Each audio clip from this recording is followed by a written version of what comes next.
No céu, existe algo mais do que as estrelas.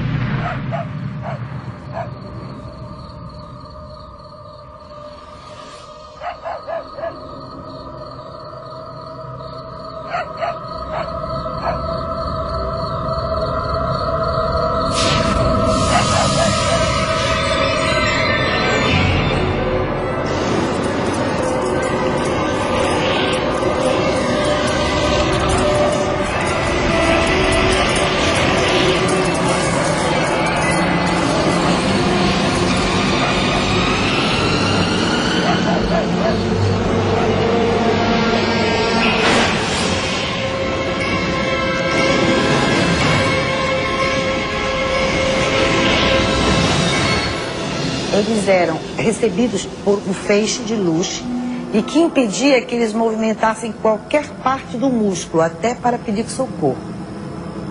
E que, a partir daí, a dor se tornava insuportável e eles eram tomados de profunda fraqueza, como se eles estivessem sendo dopados.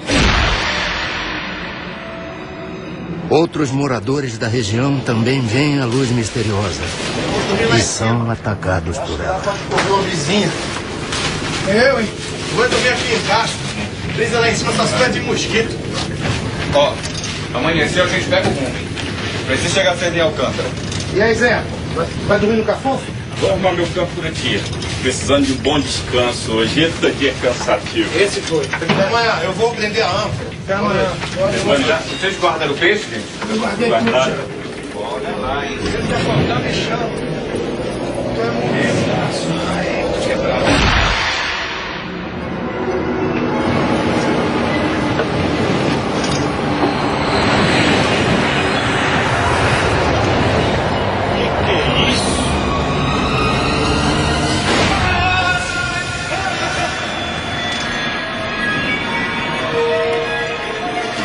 Um dos pescadores está morto. O que me chamou a atenção é que quando eu atendia uma pessoa de uma localidade chamada Airi e uma de uma localidade chamada Candeuba, elas eram distantes mais de 100 quilômetros. E as pessoas me contavam a mesma história, sem se conhecerem, sem nunca terem se falado, e na mesma noite e nos mesmos horários ou até em horários diferentes. Dezenas de pessoas entram em desespero. O medo do desconhecido provoca pânico. Aconteceu isso, de eu olhar assim para o telhado e veio aquela, tipo uma lâmpada assim, acesa, e direto na minha coxa. Eu dormi até debaixo de um balcão lá em casa com medo daquilo. Pensava assim que fosse enviado por Deus, né? Fosse algum castigo, né? Para uma podia ser o demônio que estaria atacando os cristãos, mas a maioria não sabia realmente dizer o que era, simplesmente demonstrava pavor.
Boa noite.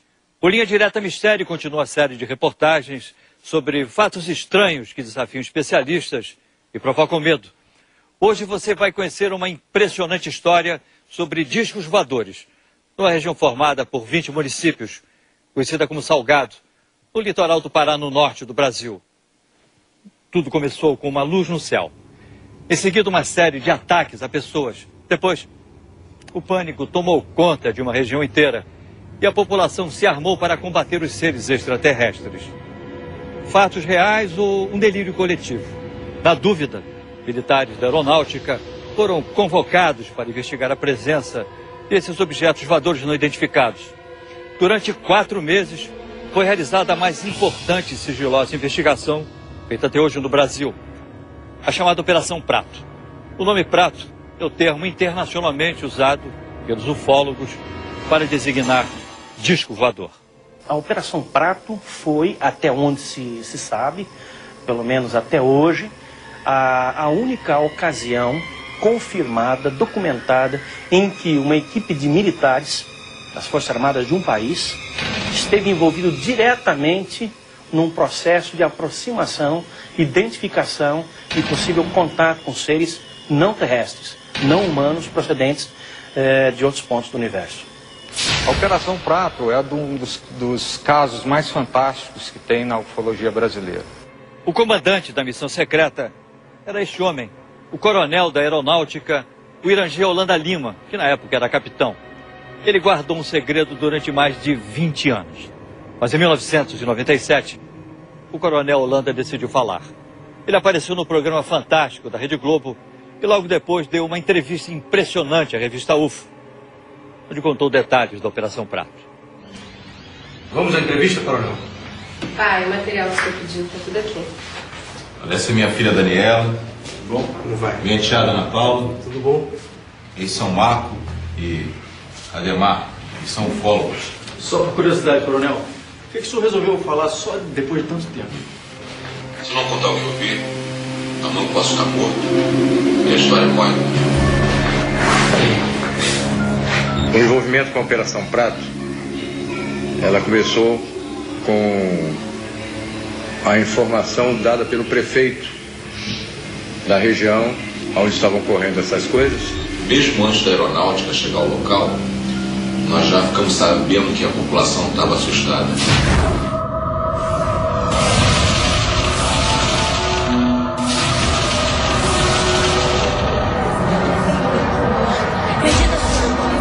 O clima era de pânico.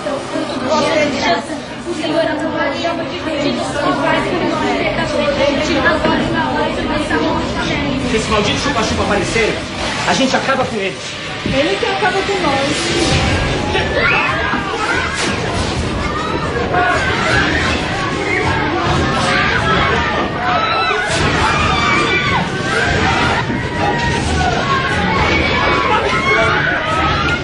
Qualquer buraquinho que tivesse, aquela luz passava e eu tive a pessoa. E a arma nossa aqui, já sabe que é pau, pedra, uma espingardadinha carregada pela boca.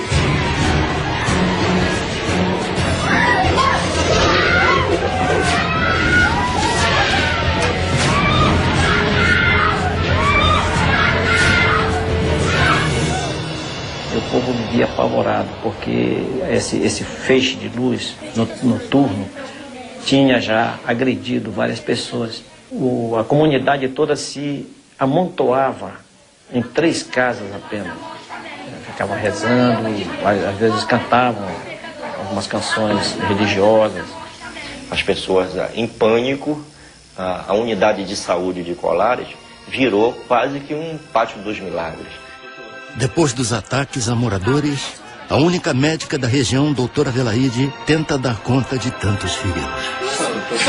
Doutora, ela não fala, ela não consegue andar. Doutora. Vocês são de onde? Nós somos de Candeúva, doutora. A senhora vai salvar a minha mulher, doutora? Olha ela aí, ó. Fica a mais de 100 quilômetros daqui. Olha só, olha pra isso, dona Adelaide, o que é isso? Maria, vai lá pra frente atender as outras pessoas. Deixa que eu cuido dela, deixa que eu dou uma olhada. Essa luz, essa incidência vinha nas mulheres, preferentemente nas mulheres no seio esquerdo. Elas eram longilíneas, retas, extensas e largas, como se algo tivesse chapado.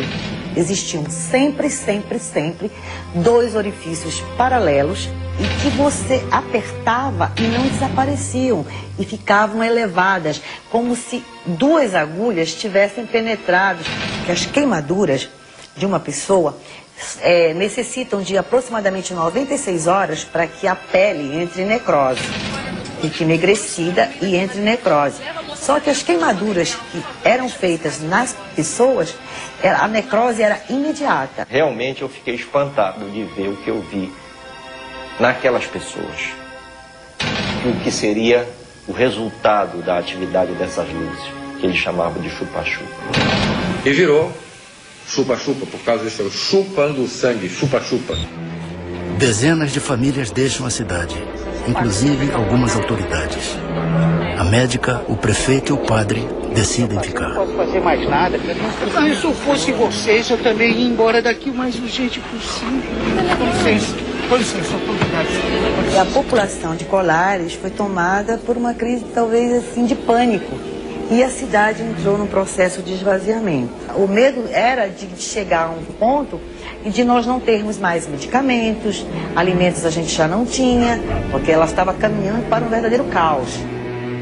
E o que foi feito, coronel? Bom, a primeira providência foi mandar um grupo da aeronáutica ao local, tá? Para restaurar a ordem. E o senhor estava entre eles? Não. Nessa primeira fase eu estava em outra operação.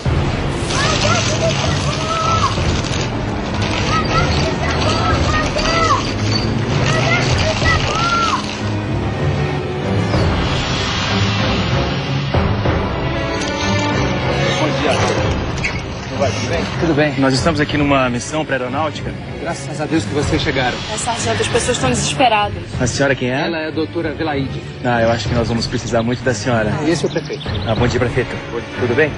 Bom, eu gostaria que os senhores explicassem pra gente o que está acontecendo exatamente. Eu só vou pedir um momentinho que a gente precisa montar o acampamento. Tudo bem? Vocês podem me acompanhar aqui na sombra? Pois não. De modo que algumas pessoas podem compartilhar, de repente, de uma situação emocional e essa situação emocional se propagar. Isso típico, por exemplo, é em casos de pânico dentro de um cinema, dentro de um supermercado, onde se avisa, de repente, que tem fogo, né? Então as pessoas, de repente, saem correndo, umas passam por cima das outras, há mortes, etc. E, de repente, o supermercado ou o cinema nem estavam pegando fogo.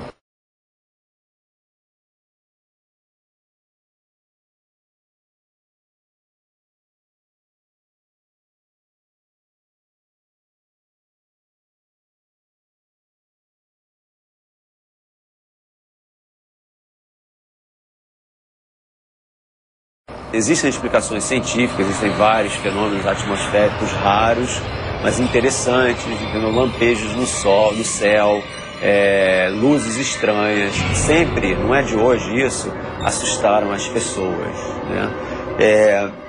Mas eu acho também que quando você acredita em milagre, você vai ver milagre com muito mais facilidade do que se você for uma pessoa que não acreditar nos milagres.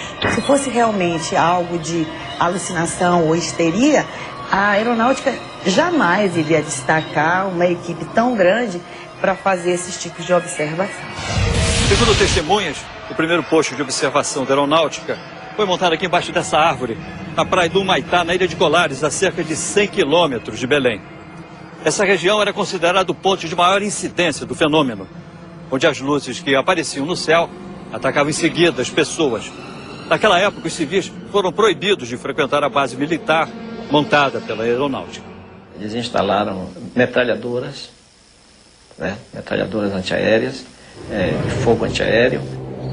Durante semanas, os militares acompanham o aparecimento dos objetos luminosos.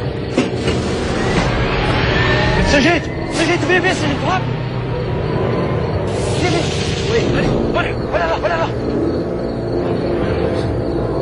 Pega, rápido!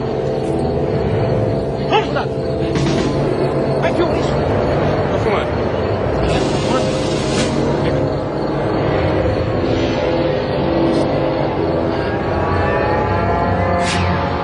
Tem 20 anos que eu converso com pessoas que dizem que têm contatos com seres, né, que se dizem extraterrestres, né? E a maioria dessas pessoas tem uma reputação que você não pode e contra. Em algum desses sistemas, deve haver um planeta com as condições que propiciaram a vida na Terra. Então, isso eu acredito. Agora, o contacto é muito difícil, dadas as distâncias gigantescas. Você pode ir para um outro planeta, vamos dizer, a 50 anos-luz de distância daqui, né, e tem lá umas bactérias, uns protozoários, né, uns vírus de alguma forma, que não tem nada a ver com vida inteligente, né? Só o fato de você ter vida não significa que você venha a ter vida inteligente. Então como é que o senhor se envolveu com a Operação Prato? Não se chamava Operação Prato. Esse nome fui eu que dei depois. Vamos combinar que se a missão era secreta, Operação Disco Voador ia ser óbvio demais, né? Então o senhor foi para a Amazônia e... Naquela época eu ainda era capitão. Eu chefiava o Paraçá, um serviço de resgate na selva. Eu tinha acabado de terminar um curso em Brasília e o comandante do primeiro comar mandou me chamar. Segundo testemunhas, o relatório enviado pelos militares sobre o fenômeno das luzes impressiona o comando da aeronáutica. Capitão Landa, o senhor acredita em discos voadores? Acredito no que eu posso ver, coronel. Objetos não identificados foram vistos nesta região. A maioria dos objetos apareceu aqui, ó, perto da ilha de Colares. É um povoado com muita fé, mas sem nenhuma instrução. A maioria são pescadores e lavradores. E como é que eles estão reagindo? A nossa equipe enviou esse relatório. Leia, por favor. E um analista psicológico que fazia parte da própria operação, ele chegou a redigir um relatório assinando embaixo o seguinte, que se aquele fenômeno não cessasse, ou se alguma coisa não fosse feita para preparar aquela população para conviver com aquele tipo de situação, ele temia que os mais fracos de espírito, essas são as palavras do próprio relatório, passassem a buscar a autoaniquilação, ou seja, um processo de suicídio em massa. É impressionante, coronel. Parece até filme de ficção científica daqueles que mais não é. Capitão Landa, eu quero que o senhor assuma o comando desta missão. Entendido? Dispensável. Sim, senhor. Jura de Holanda era um cara bastante destemido, por isso até que ele foi escolhido. Ele tinha a noção muito clara de que objetos voadores não identificados existiam. Ele acreditava em vida em outros planetas e acreditava que os discos voadores realmente eram um fato legítimo. Mas ele não acreditava que os fenômenos que estavam acontecendo naquela região tivessem qualquer coisa a ver com discos voadores. O capitão Holanda chega à cidade. É a maioria aqui da região, capitão. E de algumas cidades próximas daqui. E as lesões são todas idênticas? É sempre assim, queimaduras, na vertical com 2 orifícios paralelos. Doutor, esses ferimentos devem ter sido causados por algum tipo de inseto. No início eu também achei que fosse, capitão. Mas agora são tantas as pessoas com as mesmas características que eu não sei mais. Doutora, a senhora acredita em chupa-chupa? O senhor acredita? Eles me procuravam diariamente para saber o número de pessoas que eu tinha atendido, as entrevistava. Dizia que não era para se apavorar, que aquilo, né, devia ter vindo do céu, ou um planeta, uma coisa, aí ia confortando as pessoas, né? A senhora pode me contar como isso aconteceu? Foi um chupa-chupa, doutor. Eu quase morri. Estava numa procissão. Era uma romaria.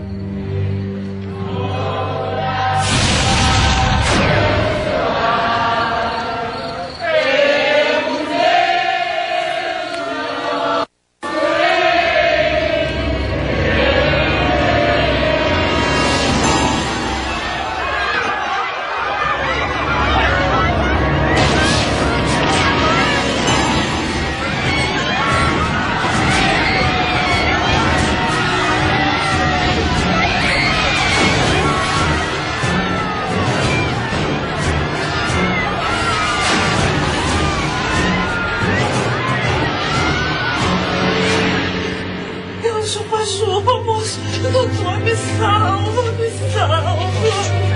Os sargentos que estavam na operação, eles brincavam muito comigo porque eu sempre dizia que não acreditava naquilo. Capitão! O que é isso, doutor? povo acende fogueiras e grita pra se defender. Eles acham que assim estão espantando os discos voadores. Bobagem, não há nenhum disco voador. Olha, capitão, eu não estaria tão certo disso, hein? Eu só vou ficar convencido quando uma nave passar por cima da minha cabeça.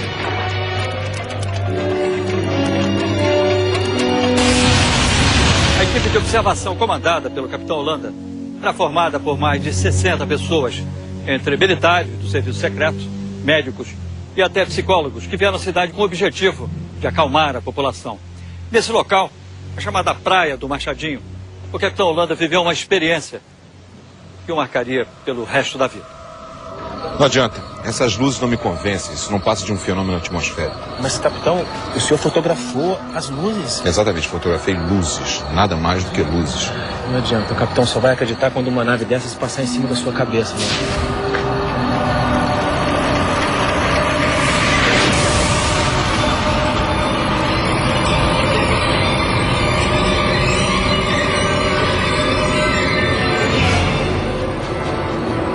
Estava em cima de nós um objeto muito grande, acredito que uns 30 metros de diâmetro, forma discoide preto.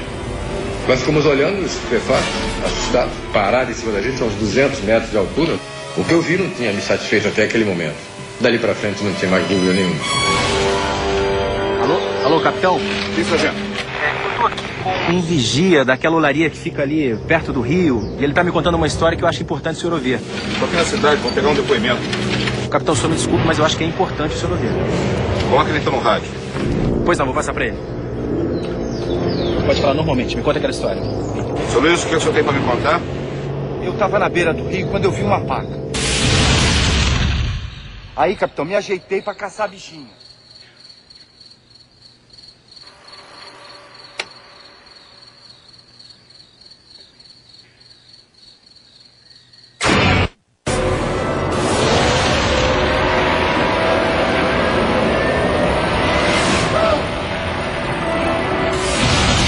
O senhor pode levar até o local onde o senhor viu essas luzes? Quê?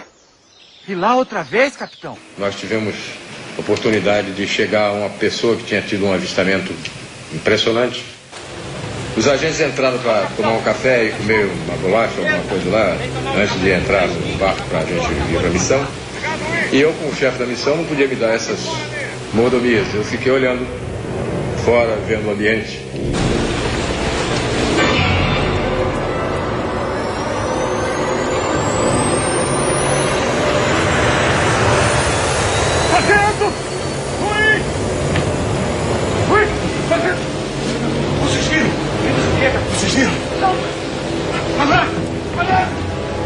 Mas tinha uma luz muito forte, verde e uma flor vermelha, e fazia um barulho como se fosse uma turbina, não era um barulho de um jato, era aquele silvio, um barulho assim.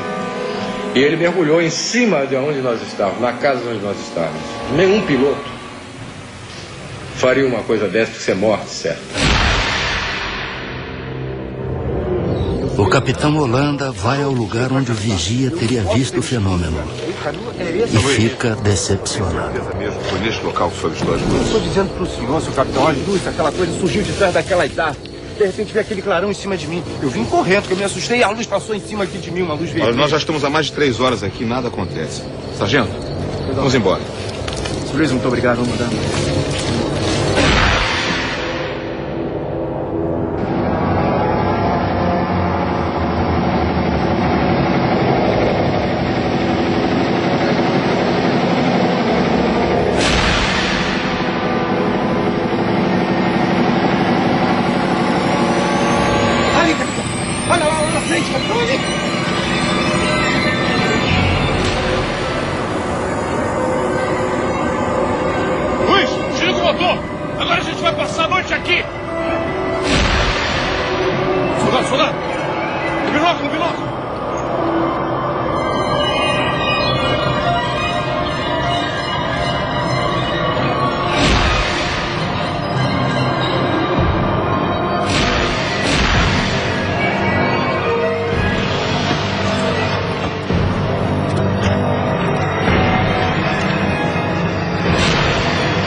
Tivemos a oportunidade de filmar um objeto pairando e dela saindo umas luzes pequenas que nós chamávamos de desova, mas voavam numa velocidade, entravam na mata, tiravam rasante, coisas fantásticas. Brincavam conosco, é verdade que eles brincavam conosco. Se eles chegassem até aqui, depois de tamanha viagem, tamanho custo, o menos que eu esperaria é que eles fiquem brincando.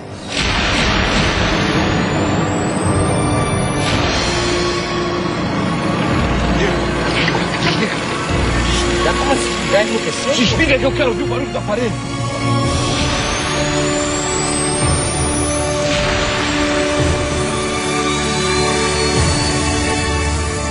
E ficou na nossa frente uma coisa assustadora, um objeto muito grande.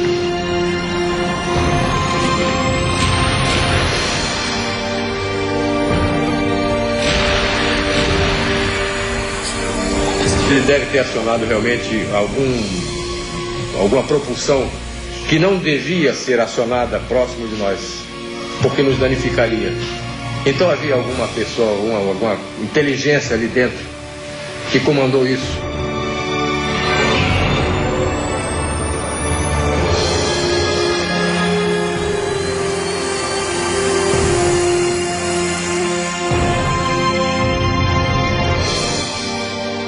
Ele disparou com uma velocidade incrível para o firmamento e sumiu no meio das estrelas. Existem centenas de bilhões de outras galáxias. Então eu sempre brinco que existe mais estrela no universo do que grão de areia na praia de Copacabana. Sabe? Então você pega um punhado de grãos de areia e você fala, isso tudo aqui é estrela espalhada pelo universo, né? Só que até o momento não existe absolutamente nenhuma prova concreta de que nós fomos visitados por uma outra civilização inteligente. No próximo bloco, uma nave sobrevoa Colares. O helicóptero da aeronáutica persegue um disco voador. O que é isso?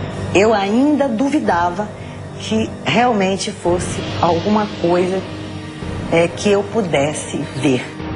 E também a morte do coronel Holanda. Pode todo mundo dizer que o Holanda praticou um suicídio. Eu não vou acreditar em suicídio de jeito nenhum.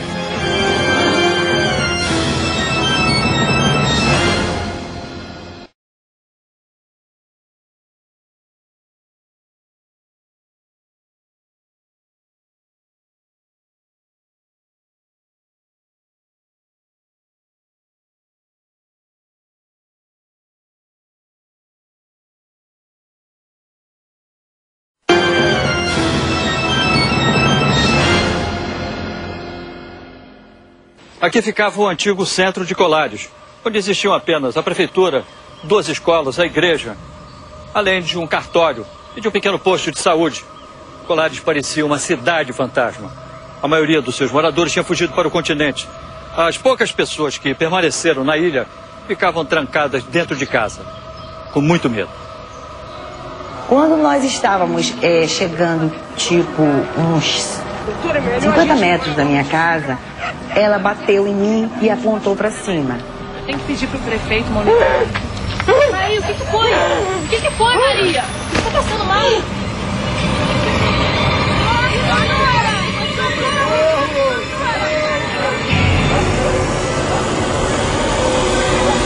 De um objeto, mas tão próximo, e tão bonito.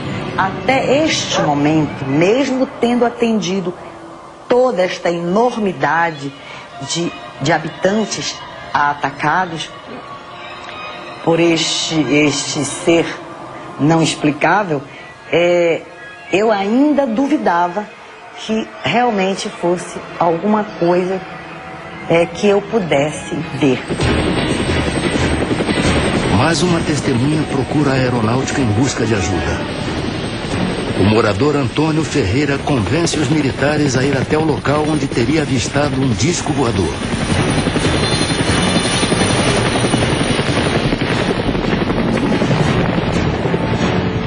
Ele vinha naquela direção. Ok, está indo já. Vamos lá, vamos nessa direção que ele está falando aí. É um voo rumo ao desconhecido. Ele vinha naquela direção. Já entendi, está indo lá. Aí na frente.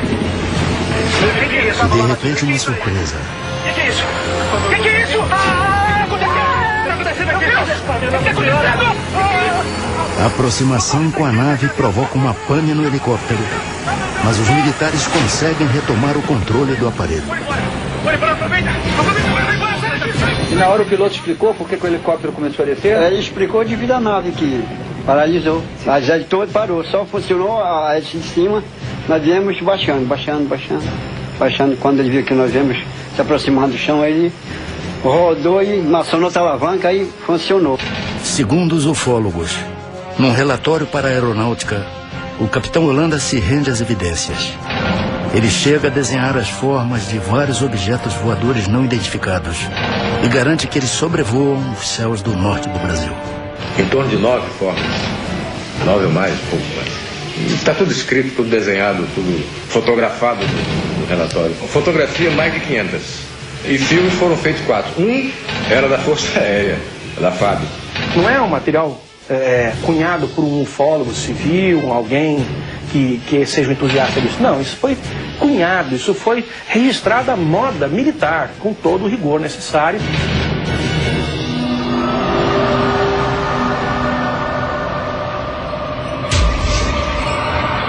O capitão Holanda se torna um homem obcecado pelos objetos luminosos.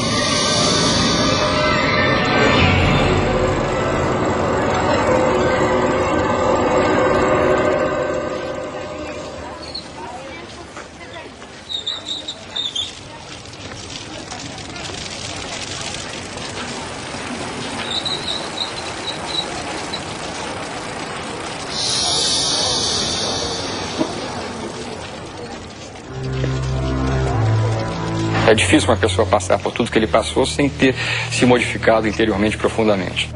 Segundo o comandante Ubiratã Pinon, amigo do capitão Holanda, a aeronáutica o chamou para o fim da operação. Eu creio que nós deveríamos... Boa tarde, senhores. Boa tarde, capitão. Os senhores leram o meu último relatório? Lemos, capitão. Incrível, não? A nave pousou quase em cima da embarcação. Capitão, a Operação Prato acabou. Acabou? Acabou? Mas nós fizemos descobertas extraordinárias, brigadeiro. A aeronáutica não está mais interessada nesta operação. Tragam seus homens de volta. Nós já temos outra função do senhor. Mas nós estamos prestes a fazer contato com os extraterrestres. A Operação Prato está oficialmente suspensa, capitão. Ouviu bem? Sim, senhor. Com licença. O que é que a aeronáutica vai fazer com todas essas informações?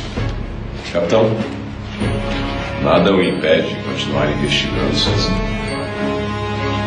É exatamente isso que eu vou fazer agora. Com licença. A FAB parou com 4 meses e a operação ela mandou parar. Aí nós continuamos. Eu continuei. Segundo testemunhas, em março de 1978, os fenômenos pararam de assombrar o litoral paraense.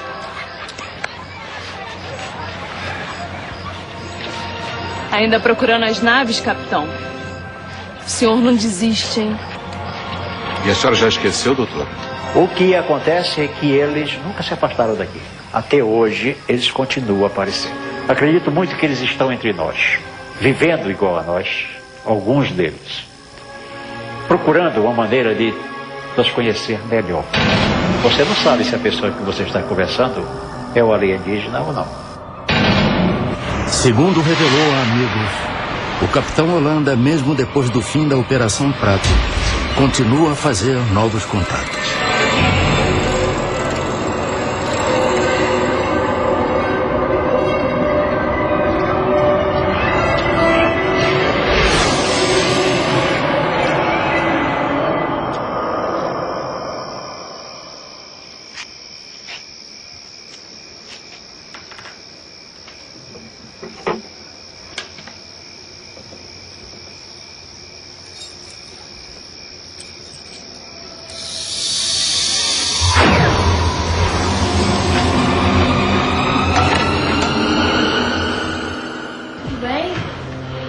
Eu acho que tem que ter uma... Deixa eu ver por aqui. A presença de um extraterrestre, a gente vê um ET e a gente poder trazê-lo aqui para entrevistá-lo. Aí a gente vai acreditar realmente Mas isso não quer dizer que a vida extraterrestre não seja possível. É possível. Hoje, nas noites de Colares, só vemos estrelas. As poucas pessoas que na época foram vítimas do fenômeno, que ainda moram por aqui, dizem que as marcas de queimadura sumiram com o tempo. O coronel Holanda manteve a sua missão em segredo até 1997. Aí então ele resolveu dar uma entrevista e contou tudo o que sabia. Coronel, e o que foi feito de todo esse material?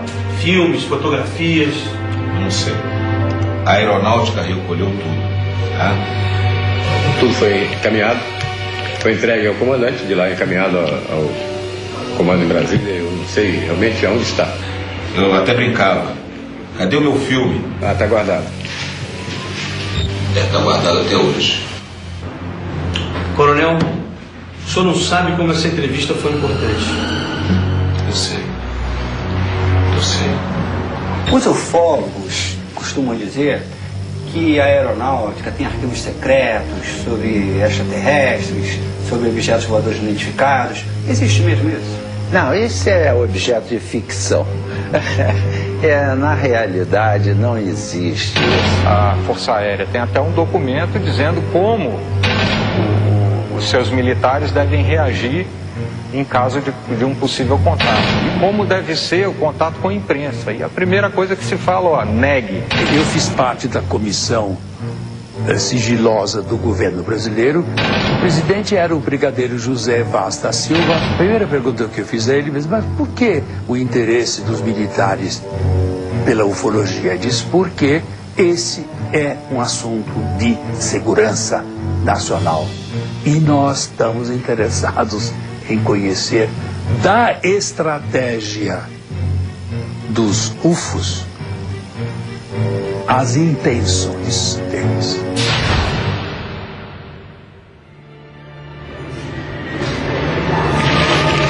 Pai, vem ver o filme com a gente. Pai, você tá bem?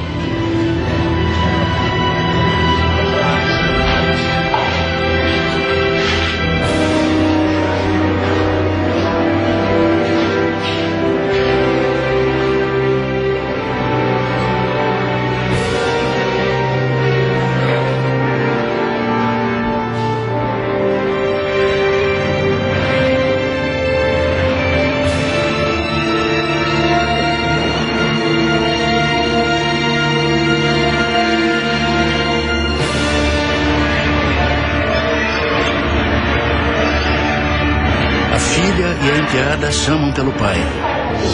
Ele se enforcou com o cordão do roupão dele.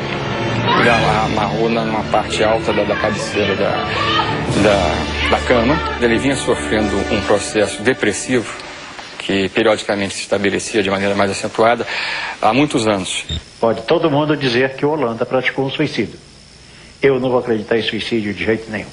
E acredito que por um motivo qualquer, acontece algo com as pessoas que vão além dos seus conhecimentos ou falam algo de que não estão autorizados a falar. O renascimento dessa questão veio mais ou menos no final do século XIX com um astrônomo americano chamado Percival Lowell, que tinha um certo fascínio com Marte. E na época, 1870, 80, o telescópio mostrava Marte como se tivessem umas linhas que ele interpretou como sendo canais construídos por uma civilização inteligente marciana que estava morrendo de sede, uma espécie de canal de irrigação, né? Isso daí fez um tremendo de um sucesso. E essa ideia de que os marcianos não só eram inteligentes, mas agressivos, tomou então corpo. Daqui a pouco, a Operação Prato chama a atenção dos ufólogos de todo mundo. Há casos pontuais de ataques de pessoas por objetos voadores não identificados em vários lugares do mundo.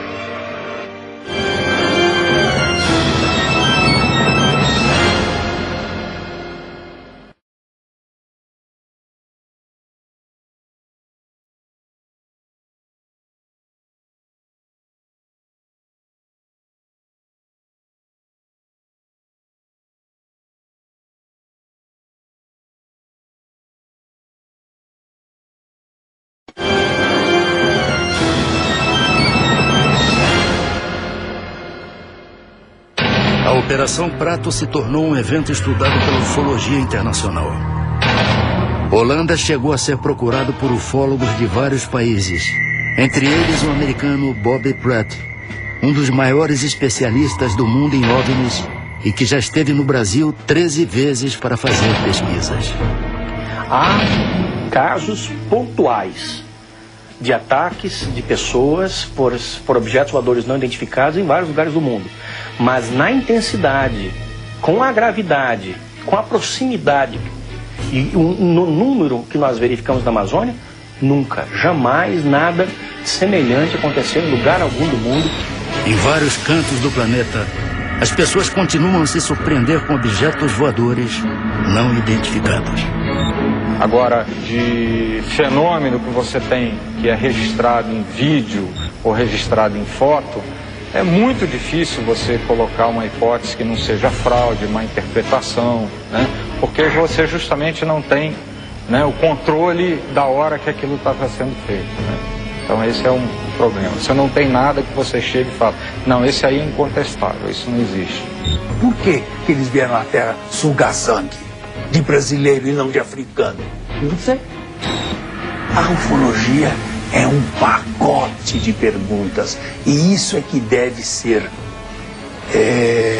levado ao conhecimento das novas gerações, porque nós temos excelentes jovens superdotados. Nós adoraríamos ter contato com uma civilização extraterrestre, porque nós somos justamente as pessoas que gostam do mistério, de explorar o desconhecido. Então, quando vem essa grande surpresa, né, das descobertas, para nós é o máximo, né? Mas a gente também tem que tomar cuidado, né? Porque a gente não pode se iludir com provas falsas. Todo mundo ficava com medo desse chupa-chupa. Isso não é lenda não, seu Moacir? Porque lenda é mentira, né? Não, mas isso não é mentira não, isso é verdade. É verdade mesmo. Mira, Min, vai para as antenas. Min, vai para as antenas. Em maio deste ano, pela primeira vez, a aeronáutica aceita receber ufólogos em sua sede em Brasília. O objetivo da visita é pedir a abertura dos arquivos sobre discos voadores. O comando da aeronáutica não quis gravar entrevista sobre a Operação Prato, mas aceitou responder a perguntas por escrito. Por linha direta encaminhou 30 perguntas. Em resposta, o Centro de Comunicação Social da Aeronáutica limitou-se a enviar uma nota ao programa. Segundo a Aeronáutica, a visita do grupo de ufólogos foi realizada para mostrar a eles o trabalho da Força Aérea Brasileira na área de defesa e controle do espaço aéreo nacional. Sobre a Operação Prato, continua a Aeronáutica. Pode-se imaginar que a Aeronáutica realiza investigações científicas a respeito de todo tipo de fenômeno aéreo. Na verdade, o comando da Aeronáutica não dispõe de uma estrutura especializada para empreender tal atividade. Com relação à Operação Prato, o comando da Aeronáutica possui apenas registros baseados em dados que teriam sido repassados por um dos participantes dessa atividade. Foi produzido um relatório com diversos depoimentos, aparentemente sem fundamentação científica. Em todo o mundo, muita gente acredita e até espera um contato com seres de outro planeta. Alguns até dizem que foram levados por seres extraterrestres e depois conseguiram voltar à Terra. Outros duvidam que exista vida inteligente em outros planetas. Se os ETs existem, afinal, de onde vêm? Quem são? E o que querem? Essas perguntas ainda aguardam respostas. E você? Acredita?